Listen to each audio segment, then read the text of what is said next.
Слухаць Уладзіміра Губенку заўсёды цікава. Найперш, ён не хавае, што распавядае ад імя сваёй асабістай гісторыі. Па-другое, каб так распавядаць пра Брэст, як гэта робіць Уладзімір Мікалаевіч, трэба проста яго любіць. На гэты раз краязнаўца ў размове правёў слухачоў па былой Садовай, сёння вуліца Орджанікідзе.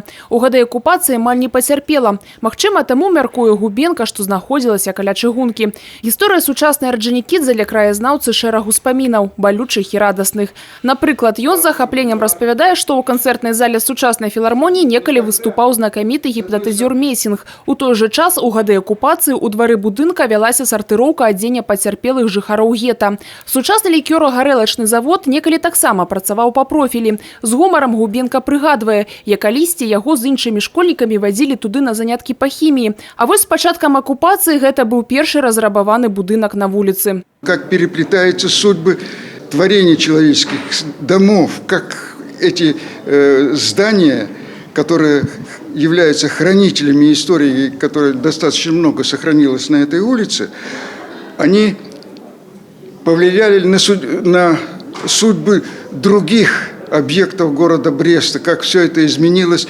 что происходило в этих домах в течение того времени, в той истории, которую я захватил, начиная с 1940 года. Гэтая сустрэча ўжо 14-я ў рамках праекта «18-й квартал». Прымеркаваны да тысячагоддзя Брэста, ён збірае зацікаўленых гісторыяй і культурай горада ў адным з самых прыгожых яго будынкаў – абласным краязнаўчым музеі.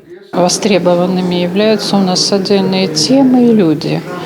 Ну и в частности сегодняшний наш гость – хорошо известный многим брестчанин, краевед Владимир Николаевич Губенко, который по своим воспоминаниям детства изобразил наш город, его улицы в разные времена года, в разные ситуации. Сустрэча аматараў 18-го квартала продолжится на працягу года. Вероніка Яковец, Діана Мішчук, Александр Сівіцкі, тэлерадыёкампанія «Брэст».